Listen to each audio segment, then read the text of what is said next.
Welcome to the Banker Lamp. Please enjoy the video. You begin by enabling the features that make Nearby Share work. First, make sure your PC runs a Windows 11 build with Nearby Share, and both devices share the same Wi-Fi network or a hotspot.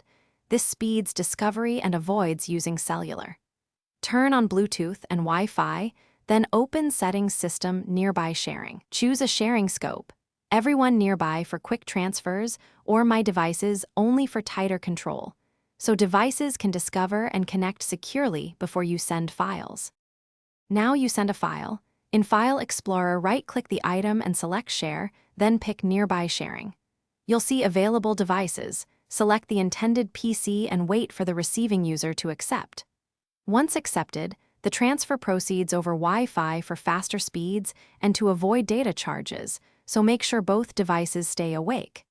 If you send multiple files, group transfers queue automatically. Watch the notification area for progress and completion, so you know when it's safe to move or delete originals.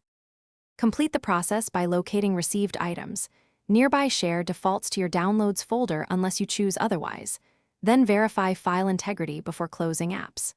If the other PC doesn't appear, make sure both devices are unlocked, Bluetooth and Wi-Fi are enabled, and Nearby Sharing is active. Toggling each off and on often reestablishes visibility. If you still can't connect, change the sharing scope to Everyone Nearby briefly to test discovery. Then return to My Devices, only for security once transfers succeed. Thanks for watching. If this was helpful, leave a like and consider subscribing. See you next time.